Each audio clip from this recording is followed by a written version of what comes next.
Max Vandenberg, the design director of the race service brand here in Los Angeles. How do you make this work financially?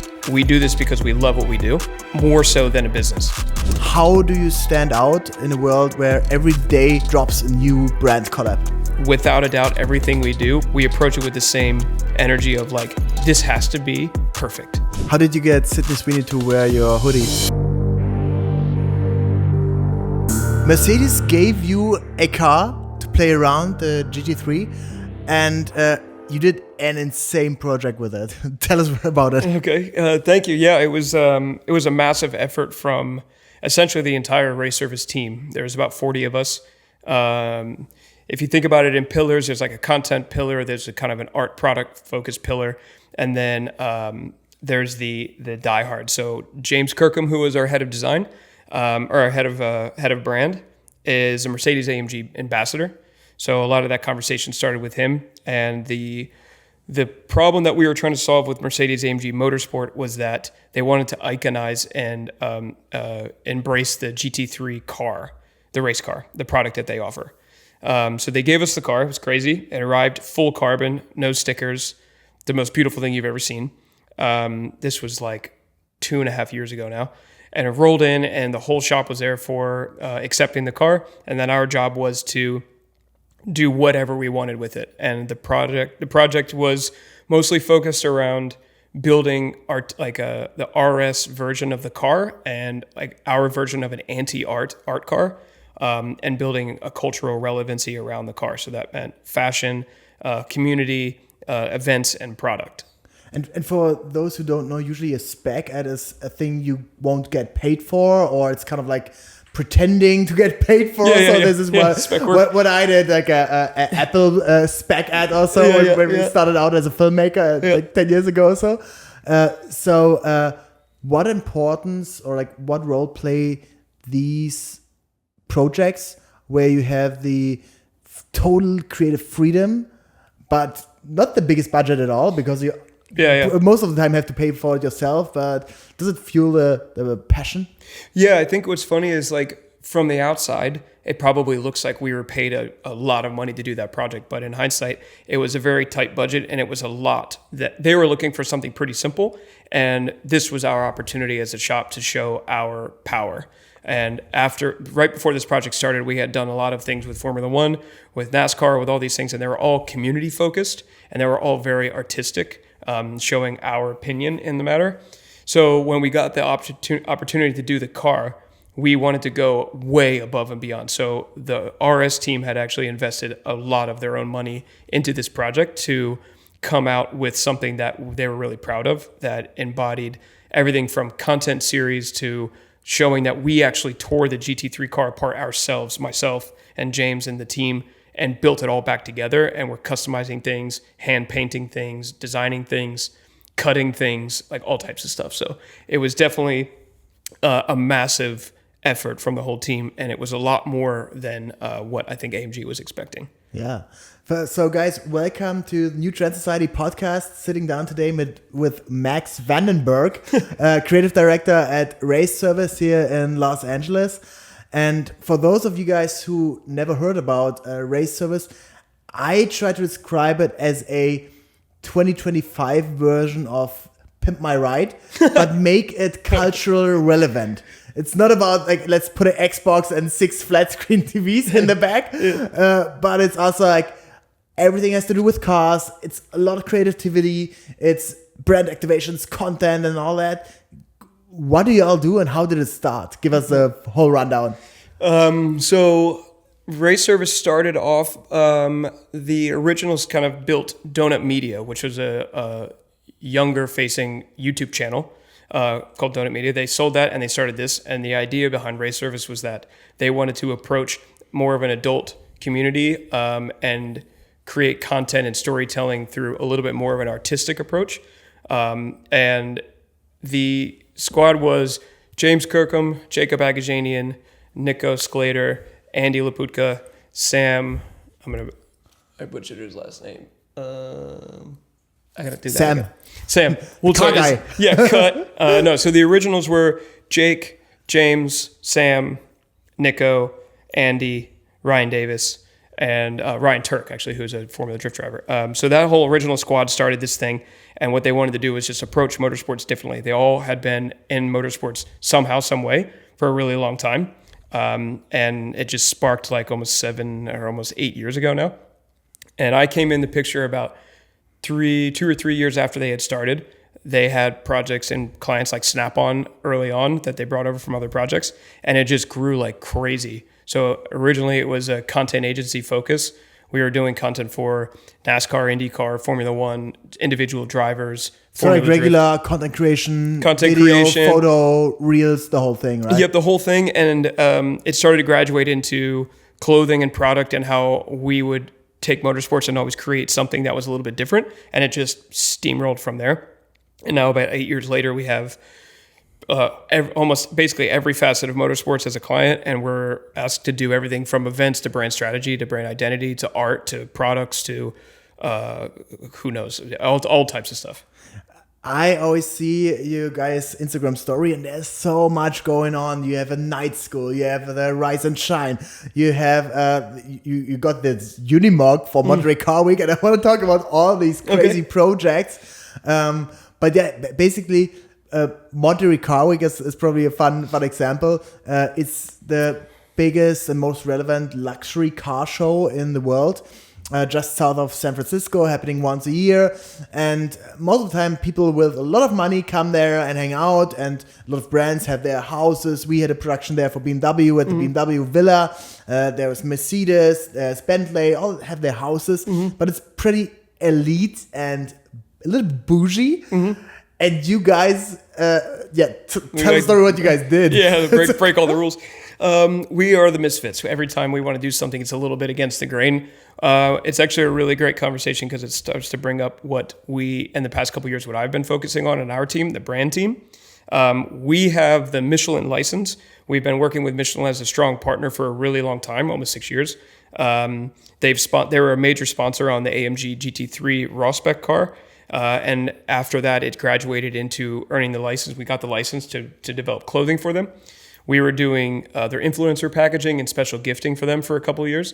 And now we have the license. So this year, we're developing tons of products that are officially licensed Michelin Motorsports and Michelin Race Service products.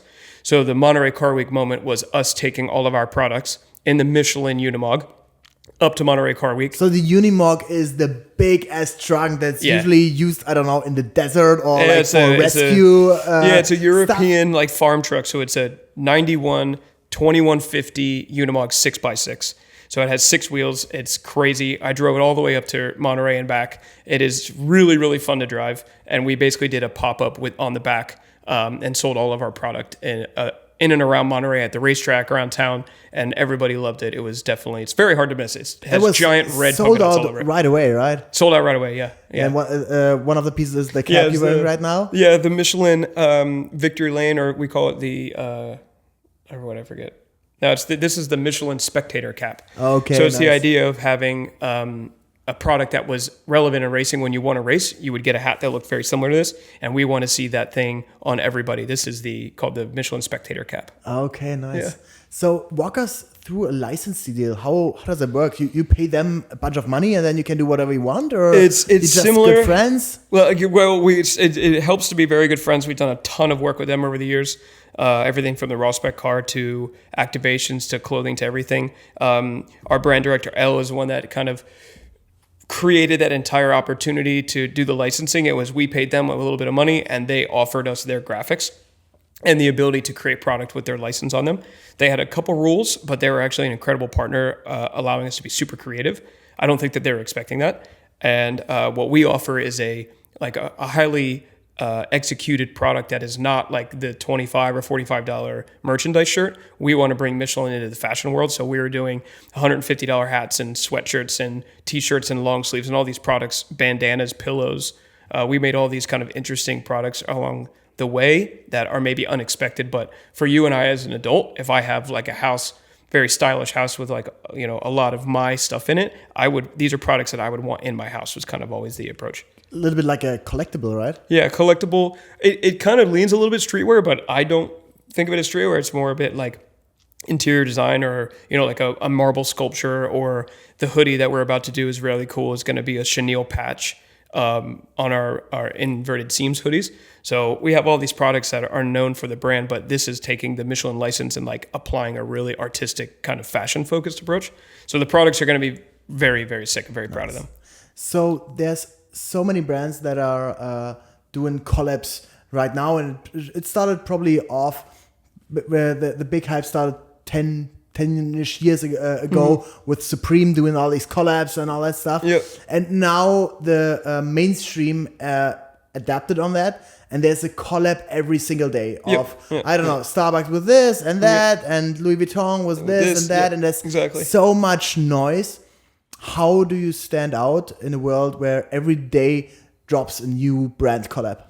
I think what's interesting is what's made Race Service so special since the beginning is that we don't really pay attention to what other people are doing, because we are all so obsessed with what we do. It's good to know, obviously, and be aware of what's around you. But I think, like, for me, as a graphic design background, I'm not a fashion. I love fashion, but I didn't go to fashion school. I would never claim that I went to fashion school. So what my approach to things is making graphic focused storytelling, whether it's like certain typography that feels like it's from the 50s, a team wear shirt from the 90s that feels like a bootleg. So these kind of references as a design person, I'm applying to all of our stuff. For a reference, like when you were on a race team, everybody had the same outfit, right? And it was like a race uniform.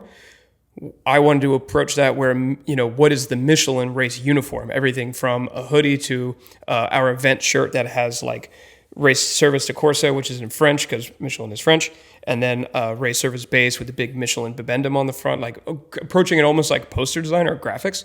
So I forgot what the question was. The brand collabs, how to stand out. How do we stand out from collabs? I think, focusing on what selfishly, like what I think is cool or what I really want in my closet, keeps it a little bit more honed in.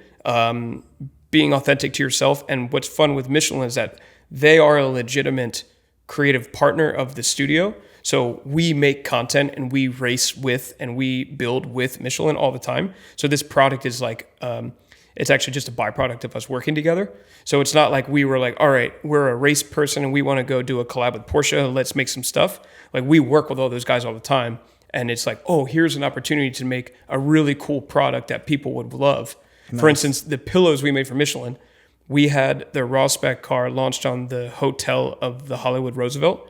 Wow. And inside, it is a crazy story. We'll get into it. On the top of the hotel? On the top, 15 stories up. It was so there's a lot to do there. But the Roosevelt Hotel is the most iconic hotel in Los Angeles. It's the hotel where they held the first Oscar ceremonies in 1928 or so.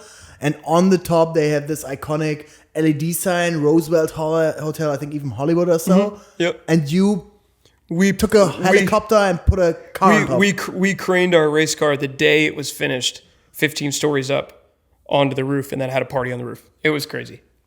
Wow. Yeah, it's iconic. But the pillow thing is like we needed pillows in the room as a set dress, so they were as a product of. But if we want to talk about raw spec, there's so much stuff to talk about raw spec. Yeah. So we got the car. We were creating a pitch.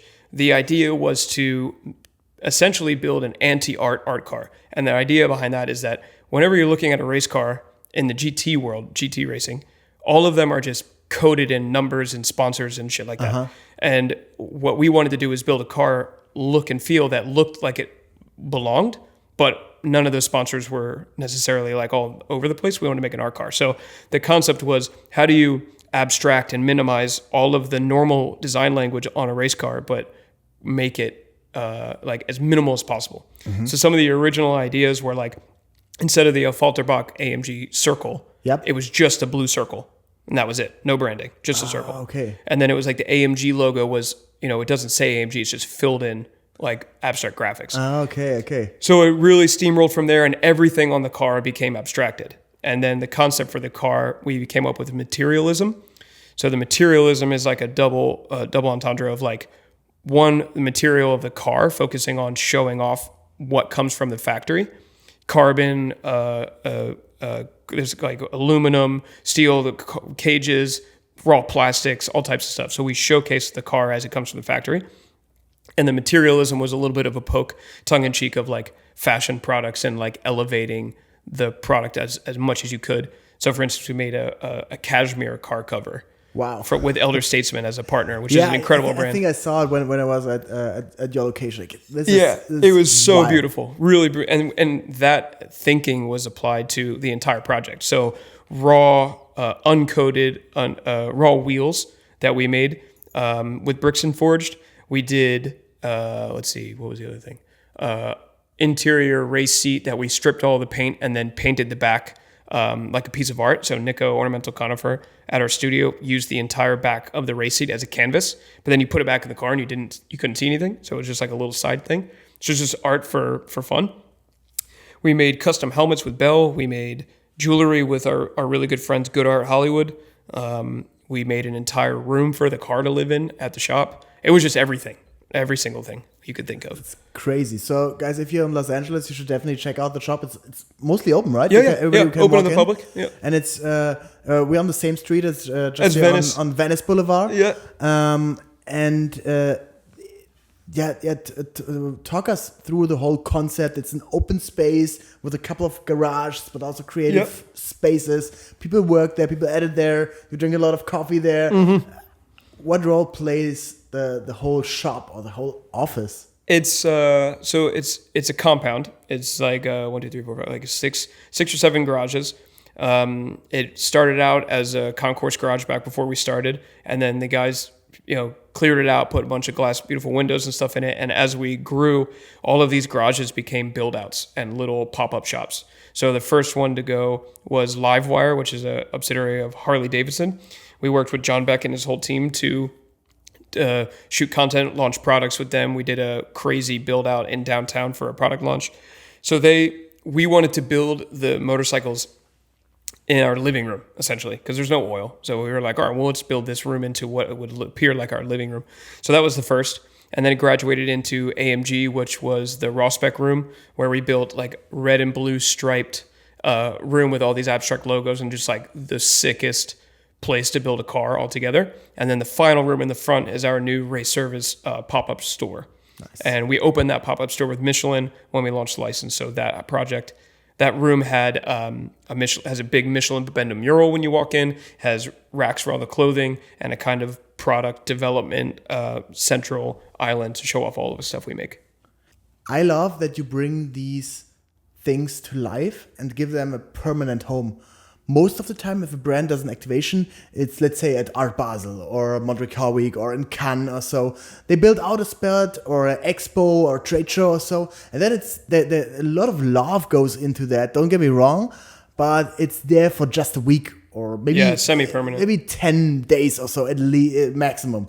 Yeah. But for you, it's alive for a long time, and it gives you a lot of people the opportunity to see it kind of like forever, right? Yeah. The idea is, and we don't really even do it intentionally, but like we really don't like to spend money or time or effort on stuff that we wouldn't want to keep for ourselves. So ironically, as all the projects have been completed over the past 7 years, we've collected like a lot of stuff that we've made ourselves. And it's like a nice way to showcase the breadth of work that we can do, but it's also just like you don't even realize you're head down working for 7 years and you look up and all of a sudden you have a studio full of all of your work, similar to you guys. If you're in the trenches, you always think like, oh, what am I doing there? And you question yourself all the time, right? But if you actually zoom out, like, what did we achieve just this year? It's like, oh shit, that's insane, right? Yeah, I mean, the raw spec program was like 2 years or like 16 months of work. And then in addition to the raw spec program, we were doing client work for, I don't even know, 10 to 15 other clients. Wow. And this year we have everything from like Michelin and what we started talking about together as we've become like the product team. So it's everything from the Iron Lynx Mercedes specialty silver arrows jacket that they wanted to make for their team, or all the way over to like a Tutto Bene or a Vroom Room. Like we have all these other IPs that we're developing that are outside of RS that are supported by and come from the creators but they're completely different entities that we're all building also. Yeah, talk a little bit about IP. IP is intellectual property, so kind of like also the licensing game. Yeah. Especially that's the Disney playbook, huh? Yeah. I think it's cool is the Race Service brand team has developed enough equity in itself, I think, to where the clothing we design, everything is cut and sew, it's all custom.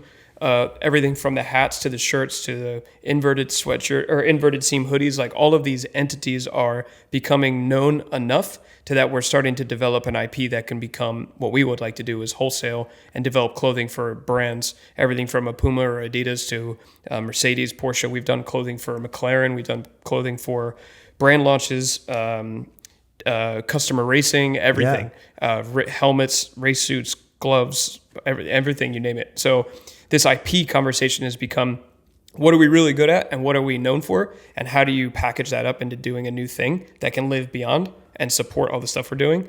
And then now we have events. So we have something called Vroom Room, which is a really fun after party that we do at the F1 races. And the first one was last year in Vegas. Nice. And it was so there's another one this year? Yeah, at Austin and Vegas also.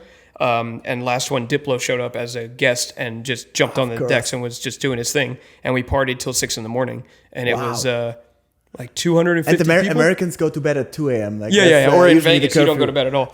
But it's just these, as the clients build and as the projects go on, we meet all of these wonderful people and they all just want to be along for the ride. So when a client like Diplo or a client like a Corsa, all of our partners, everyone brings their people together and we just want to have fun. It's not really about, doing work together necessarily. So Vroom Room has been an IP that has exploded. And then Tutto Bene, which we just did in Italy, is our own designed hill climb event in Italy on Lake Maggiore. And that is another a considerable event that we've developed last year that has grown to like 800 guests and 70 cars and like all of these things. So we're developing IP as we go along that applies all of the race service power, but into something new outside of the agency. How did you get Sydney Sweeney to wear your hoodie? Oh, we have a really good friend, Eddie, who's just local and is just a wonderful person and a great photographer.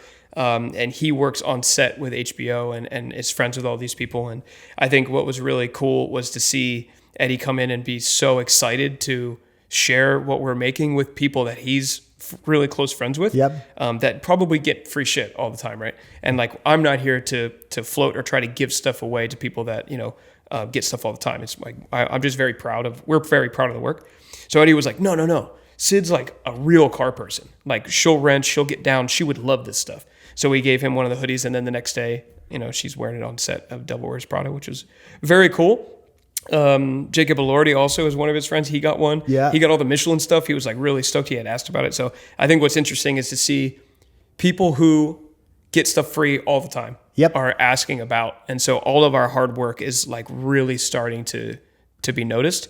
And, we're not really interested in like giving everything away for free, obviously, but, people who appreciate this stuff, become part of the family. So that was very cool. Yeah. And I mean, like Sydney Sweeney, she also has the big partnership with Ford and there's a very scenic, Mustang commercial, or like it's the Ford Bronco, right? Yeah. Ford Bronco commercial. Yeah. So a lot of that stuff. She built that car. She's like very into it. Yeah. Is what I think what's interesting about RS is that as a community, you can be very new or not know anything about cars and come into the space and feel welcome.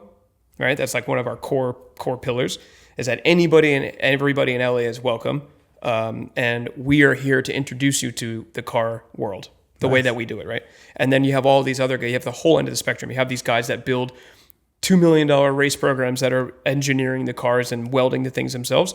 Those guys sit at one table. And then you have these other girls and people and guests that are like, oh, wow, it's so interesting. I've never seen a car I've never seen a race car. Yeah. And they come in and they get the coffee and they bring their dog and they hang out and everyone kind of mingles. And it's just a very safe space, but it's also very authentic. Like you'll go in and see a real Evel Knievel poster from back in the day that Jacob's grandfather was part of, or you'll see a GT3 race car that nobody can see in person because that belongs on the racetrack. So it's just that I think is the special sauce for the community. This is insane. I love it. So talk a little about basically other question.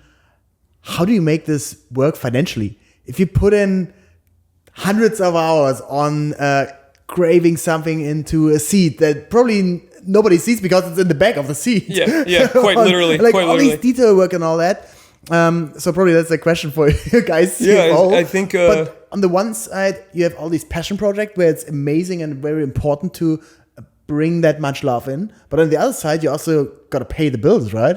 Yeah, I think what's funny is like, if you were to collect all of the people at RS and put them in one room, they would all collectively say, we do this because we love what we do, more so than a business, to be honest. And I think as a startup, the way that we've succeeded so quickly and powerfully is that, like, without a doubt, everything we do, whether it's a dollar project or a $10 million project, we approach it with the same energy of like, this has to be perfect and it has to be authentic and it has to be exactly what we want it to be.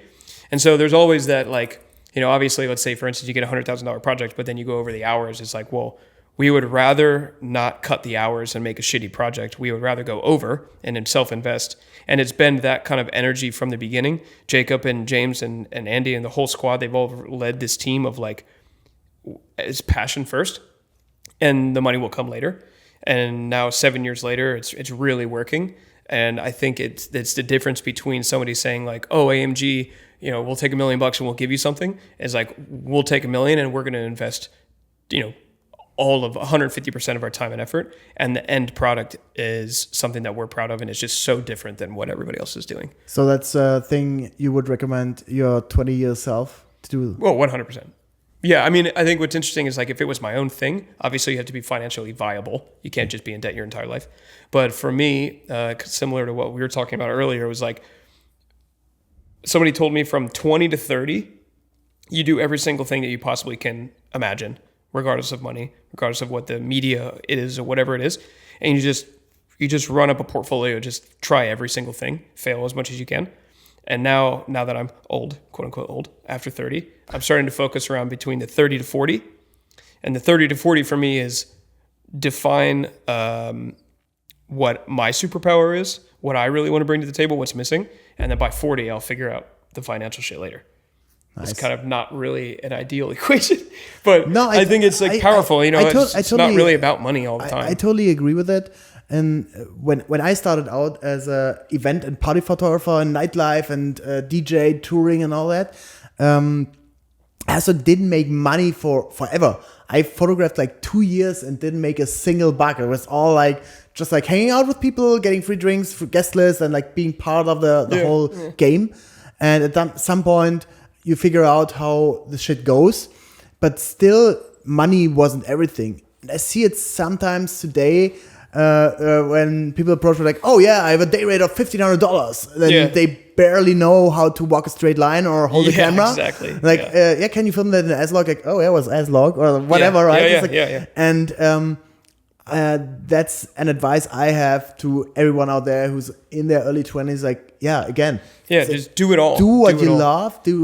Try a lot of different stuff out, and the money will come. And it's not about like, okay, you have to not charge. Don't do spec work. Obviously, it's also have value for yourself. But it's not like undercharge yourself all the time or put yourself out for free all the time. But in the beginning, you want to get into the door, and it's the money will come, right? It's just about having a good time and these moments. Yeah, and I think it's really good. Like when I moved so my background is I went to Tyler School of Art in Philly. It's the art school, part of Temple University. Wonderful place, exceptional school, and I graduated with like 25 people. So I grew up in this like really tight knit group. Wow. I had no idea I wanted to be a designer until like the third year of college. So I was like really fucking late, and one of my professors, I'll never forget it, Abby, she called me out on a project that I did, and she said, I don't think that this career is for you. You don't try hard enough. And it was one of those moments of like, nobody had really gut checked me ever in my life and said that I don't work, like that I was lazy. And after that, I learned what like mega hard work was. I had to prove it wrong. So all of that effort in college, by the time I graduated, I started working with one of my professors, Paul Keppel, who is an exceptional designer, and it has a book design company called Headcase Design. He's done everything from the Wicked book to the Hamilton Broadway show book I did together with him. We've done stuff for George Lucas, Harry Potter, Twin Peaks, all these books. So I was thrown into this very high level production and design world where him and I, two people, were designing these 10 projects a year at 400 or 500 pages a piece. And I was in charge of making them production ready. So it threw me into this design and then super technical design where like if I fucked up, it was definitely my fault. Like he would be able to figure out what pages So there was this very high level learning curve immediately. And then after book design, which was my favorite design I've ever done in my life, moved over to liquor and worked for this place called Quaker City Mercantile in Philly. They're very well known for having the Hendrix gin. They created Hendrix gin. They own all the creative, the creativity. They do tons of stuff. There's so many I can't even think of them right now. But I got thrown into becoming a creator for the key art for Hendrix gin. So I was working on these massive IPs and these massive projects at a very young age, and I was very green. I didn't really know what the fuck I was doing, but I tried really hard. So then after the liquor one, I moved to LA with my wife and moved to Santa Monica. And then I had no job for like 8 months, and it was terrifying. And I was a freelancer, and I finally got a job. When was that? Like 8 years ago, right? This is like 8 years ago, 9 years ago, 8 years ago. So I moved here. I could not get a job, and it was terrifying. Started trying to freelance just to get some money here and there. And then I worked for this weed packaging agency in Culver City. And that was really fun. They paid super well. And then about 6 months into it, they laid everybody off, the whole building at once at Friday lunch. It was so bizarre. And they laid everybody off at Friday lunch. Yeah, so it was the craziest thing. I'd never been a part of something like this, is that they called everybody in, very normal, like, oh yeah, we're going to go have lunch together. Sat us all down. They said, we ran out of money. You're all fired. And then they just left. And we were like, what? And we had, projects for 2 years. We had all these contracts. So it was a really alarming thing to be a part of when like a couple months ago you didn't have a job. You're like, oh shit, I'm fucked now. So.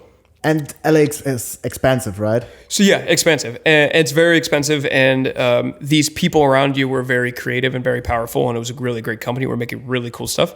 And all of a sudden the money was gone, right? So kind of figured out like, okay, now I really have to be on my own. Like you have to be super resilient in this world. No one's ever going to hand you anything. So after that, I joined this amazing place called the Motoring Club, which my friend Michael Rapetti owns.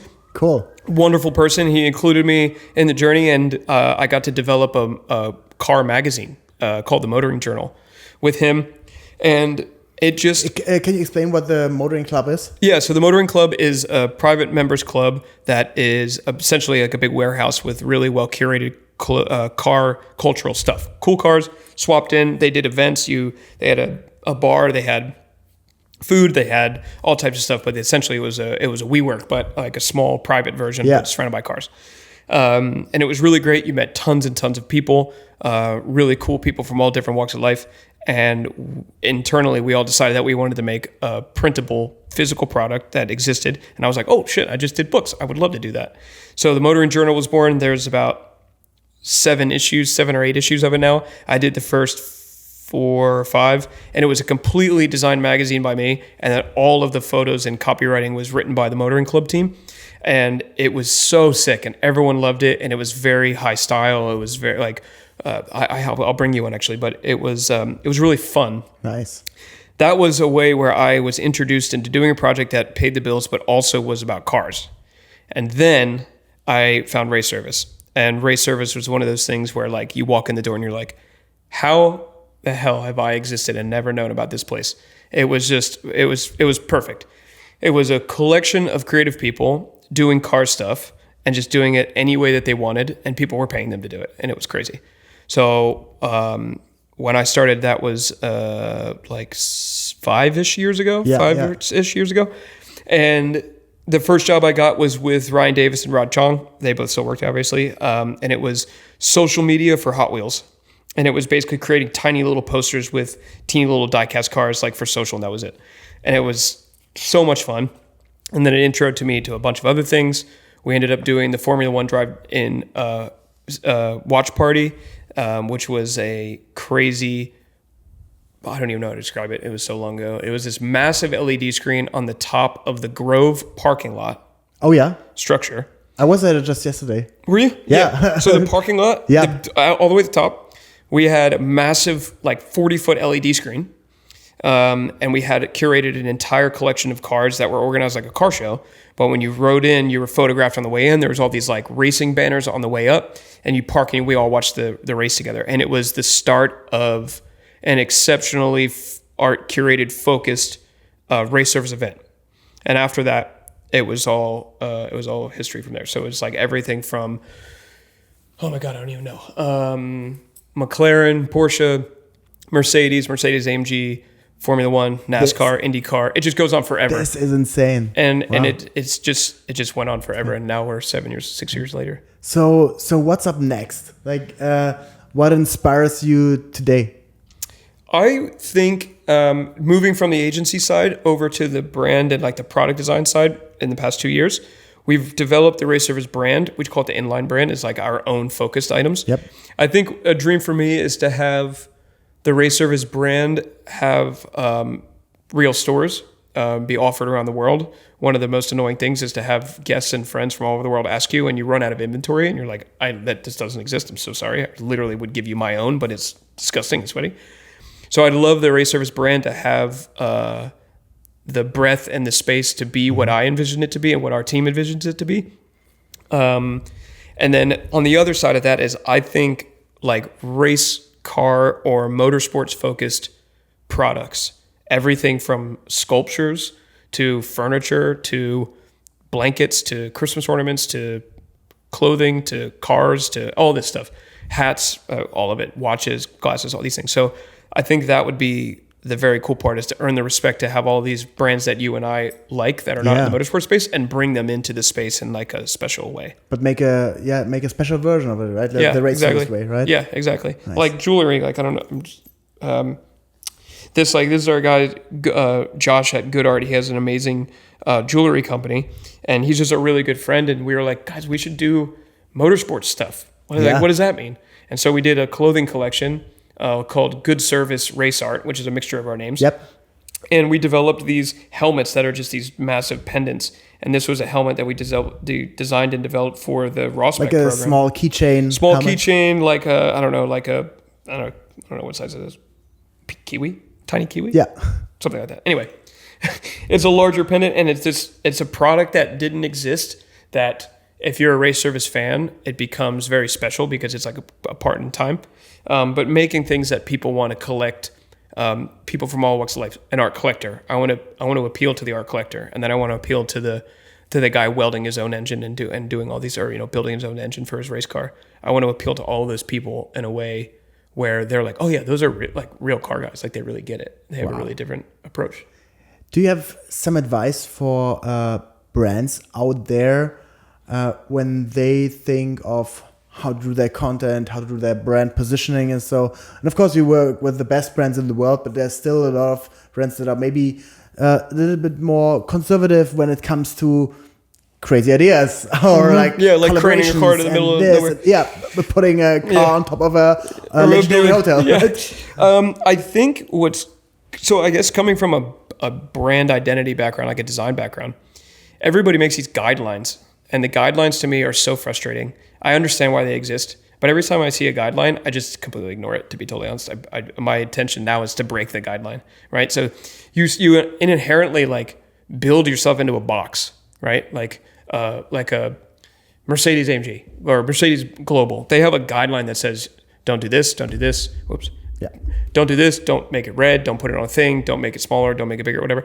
And those guidelines are necessary, but as I think it's open, it should be, big companies should be okay with breaking the rules. It makes you have a personality. It gives you an opinion. If Porsche, and this is one of our dream projects, if Porsche did a collaboration with Mercedes, what would that look like? And why not, right? Like it's a human being created that brand, right? Like how cool would it be if those two did something People together? Would go They've done nuts. it together before, right? There was a car, and somebody else would be able to give all the details around this, but there was a car, a 500e, that I believe was too wide for the Mercedes factory line, so they had to send it to the Porsche factory line, and so Porsche built a car for Mercedes, some variation of that. But it's like, why I mean, not? there's a lot of stories like that. Like Mercedes almost bought BMW back in the days because they were almost bankrupt and Toyota, stuff like that. BMW Right? makes the engines for Toyota. Yeah. So there's these like, I think that the brands need to stop taking themselves so seriously, and it's okay to break the guidelines and give yourself personality. Where now I think all these collaborations that are happening, all these brands are trying to have a new personality or a new opinion or a new look or appeal to new people, right? Obviously, this is what the collabs do. But I think everybody needs to stop being so damn serious. Like, let do something interesting, fail, talk about it, learn from it, and don't be like so square. I love it. Yeah. Max, we could go on forever and ever here. Yeah, I know. Just want to wrap it up here with 3 more questions. It's called Build, Break, Boost. So what's something you're currently building? I think there's a couple. There's obviously the Race Service brand where really it's clearly a startup, but there's so much opportunity in our space to have an opinion. So I would say some of the clothing and some of the brand identity. But a really fun thing that we're building is like side work that is that reignites the creative flame, right? Like everybody's been through it. You love your job. I love my job. I love everything I do. But sometimes you just get burnt out.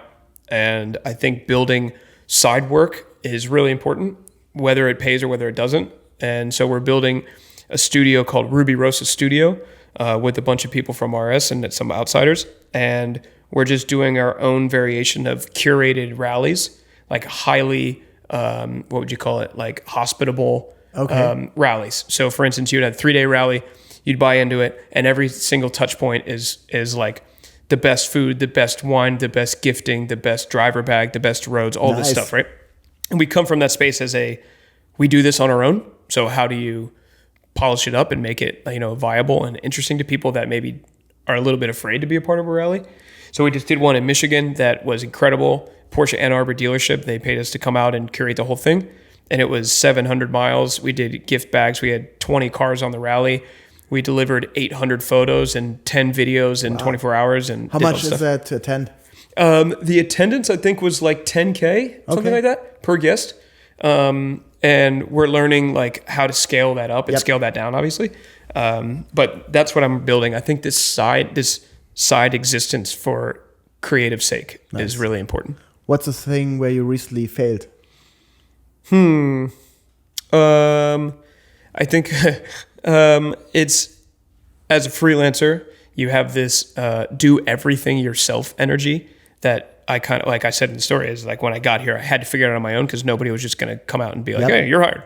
So as a freelancer, you develop this energy that you have to do everything yourself. And then at some point, it becomes very limiting. And so what I've witnessed on myself is that I have become the limitation on the product team. So failing is kind of part of the story, obviously, but the idea that I have to learn to allow other people into the space and do things that I do on a daily basis and growing a team. So I've definitely failed in hitting some deadlines and let's say like witnessing the moment where I'm like, oh shit, I need support. Yeah. So now I have to be less freelancer and more team. Delegate. It's so hard. It's so hard. But there are incredible people all around me that are definitely capable. So that's definitely a thing. And last one is boost. Like, what's a thing that elevates you, that inspires you? Can be a content piece, can be a YouTube channel, can be a collab, anything. That's a good one. A lot of really good resources. I think so there's two of them. There's a company called PlayLab, an exceptional design agency, creative agency, conceptual agency. And there's another one called Actual Source. Nice. And both of those I've found a lot of inspiration from, and how they approach what seems to be, obviously I don't know behind the walls, but they approach things with a massive concept and execute and develop these worlds. And what I find at work now is that it's a lot of reactivity of like, I feel like I don't have enough time to develop the whole story as big as possible. Yep. So I'm inspired by a lot of people that are building these worlds and kind of taking their time. And then when it comes out, you're just like, God, that is so good. Nice. Right. So yeah. It's a very nuanced thing to kind of like be quick when it's needed, but also take your time. Like this, my friend Megan, she calls it shift your gears. Also it makes sense, right? But also in life, sometimes you got to be like full on, like full throttle, fast pace. Yeah. But at some point, you also have to know when to slow down. Yeah. And I think it's exactly the same for projects, for content, for strategy, for all the stuff. We have a saying at RS that Nico Sclater, Ornamental Conifer, came up with: the slow down to go fast. Yep. And it's like, that's our tutto bene kind of secondary byline is, and it applies to everything. It's just, at the end of the day, we're all super proud and we all try to work as hard as we can, but it would be great to have somebody go, you know what? The deadline is kind of loose. Just execute it the way that you would really want to execute it. So we'll get there, but that's the delegation part. All right. If you guys want to learn more about race service, check out Max on Instagram. That's probably the best platform. Yeah, Instagram is race.service. Yep. Then there's raceservice.store. And then mine is Max_Vandenberg. Yeah, check it out. Always inspiring stuff. And if you're in Los Angeles, check it out. You have Rise and Shine, you have Night School, you have so many different events going on all the time. So that's amazing. Check it out. And thanks again for tuning in at New Trend Society Podcast. We have a lot of stuff upcoming for Q4. We have a live podcast in New York. Later this month, we have one in Los Angeles. We maybe gonna team up on an event together at some point. Yeah, we should. So there's talks. So thanks for being a part of that journey here, and see you guys 2 weeks. Peace out.